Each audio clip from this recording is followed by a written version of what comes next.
청년 일자리가 사라진다 라기보다는 전통적인 기업에서는 청년의 포지션이 애매하다는 게 정확한 표현이라고 생각합니다. 안녕하세요.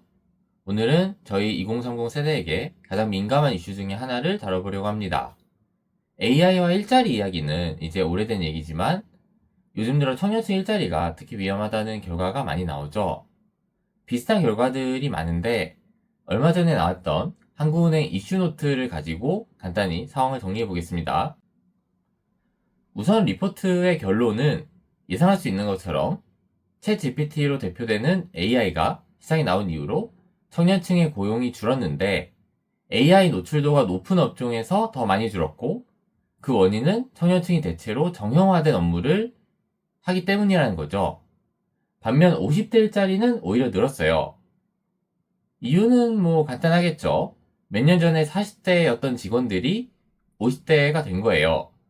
마찬가지로 20대였던 직원들도 30대가 됐는데 그 자리에 새로운 20대를 뽑지 않은 거고요.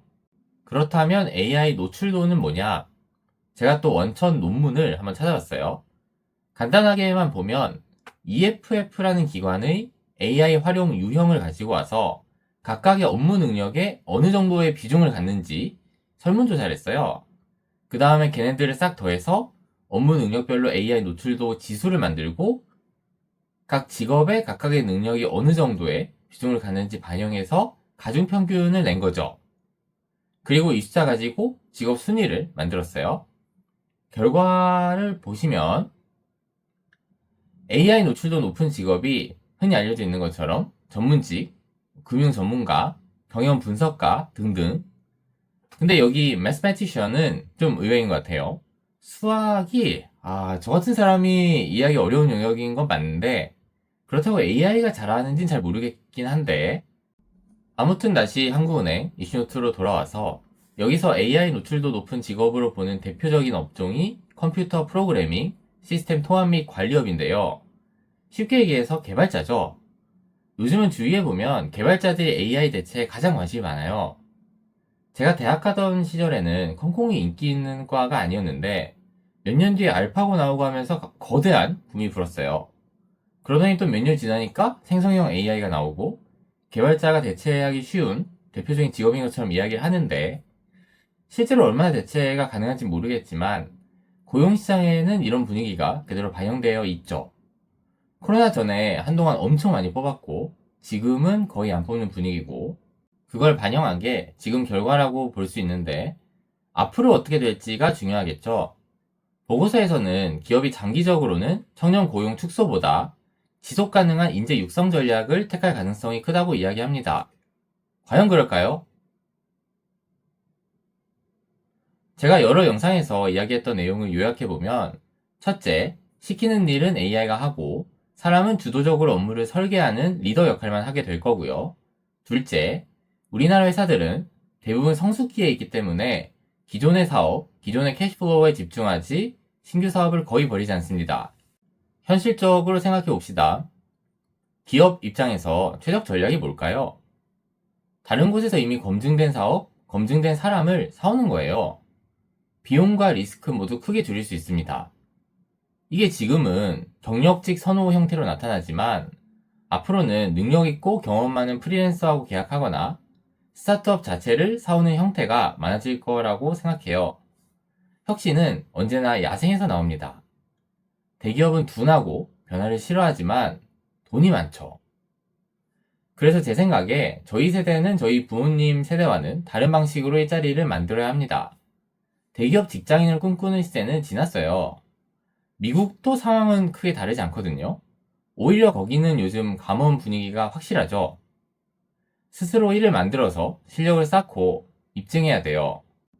근데 제가 이런 얘기하면 진짜 현실과 동떨어진 얘기라는 생각이 들죠. 지금이 대전환의 과도기라서 그렇습니다. 저를 비롯한 청년층이 힘들고 고민이 많을 수밖에 없는 이유죠.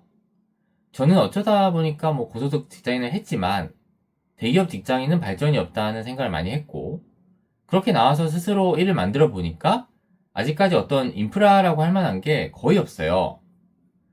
개발자나 웹 디자이너 같은 일부 직군에서만 프리랜서 시장이 발달해 있는 정도죠. 근데 저는 청년 일자리의 소규모 기업화, 프리랜서화는 필연적인 변화라고 봅니다. 먼 미래의 일도 아니고요. 그렇게 일정 기간이 지나면 송기령 작가님의 호명사회에 나오는 것과 같은 세상이 되겠죠. 장기적으로는 정말 소수의 노동자라고 하지만 여기서 자가 사람이 아니고 하나의 기업과 같은 사람들이 있고 거기에 투자하는 자본가들이 있고 나머지는 사회적 시스템의 영역이 될 거라고 봅니다. 긍정적으로 생각하면 기술적인 역량이 뛰어난 국가는 지금의 산유국처럼 되겠죠. 국민 누구나 일정 수준 이상의 삶이 보장되고 극소수의 노동자층은 그 보상으로 페라리 10대씩 타고 다니는 그런 세상인 거죠. 제가 사업을 구상하는 방향도 이런 생각들과 맞닿아 있어요. 어차피 인프라가 필요하잖아요. 구체적인 생각은 하나씩 준비해 나가면서 다시 말씀드리기로 하고, 제 생각에 적어도 30대까지는 지금 회사를 다니고 있든 뭘 하든 간에 새로운 도전이 불가피하다고 봅니다. 50대 이상은 현실적으로 존버가 맞는 것 같고, 요즘 포티 얘기를 많이 하는데 포티는 좀 애매해요. 제 생각은 그렇습니다. 결론적으로 청년 일자리가 사라진다 라기보다는 전통적인 기업에서는 청년의 포지션이 애매하다는 게 정확한 표현이라고 생각합니다. 일자리가 없어지는 게 아니고 일자리의 형태가 바뀌겠죠. 요구되는 능력도 달라질 거고요. 결국 새로운 시대에 맞는 사람이 살아남는 것 뿐입니다. 앞으로 어떤 능력이 필요할까에 대해서는 다른 영상에서 따로 이야기해보기로 하고요. 돌이켜보면 제가 어릴 때 좋은 대학을 가야 하는 이유라고 어른들이 많이 하셨던 말씀이 좋은 대학을 가야 대기업에 갈 수 있고 나이가 들수록 대기업을 가냐 못 가냐의 차이가 엄청 크다. 어릴 때는 별 차이 안 나는 것 같아도 점점 차이가 벌어진다. 이런 내용이었거든요. 저는 이 말이 앞으로도 유효할 확률은 0이라고 봅니다. 대기업 직장인이 지금은 좋을 수 있죠.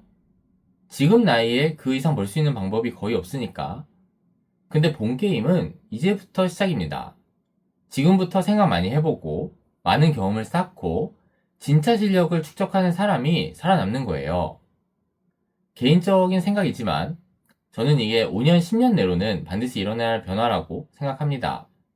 그리고 한 10년에서 15년 정도 지나면 어쨌든 지금의 청년층 중에 새로운 시대에 맞는 사람이 생산의 중심에 서겠죠. 변화는 이미 시작됐고요. 저는 그렇게 생각하고 새로운 시대에 맞는 플랫폼을 구축하고 있는데 결과는 지나보면 알겠죠. 오늘 영상은 여기까지 하고요. 홈페이지는 계속 공개해놓고 개발 중이니까 제가 말씀드리는 방향에 공감하시면 가끔 들어와 보시고 좋은 의견 남겨주시면 감사하겠습니다. 오늘도 영상 봐주신 분들 감사드리고요. 다음 영상에서 뵙겠습니다.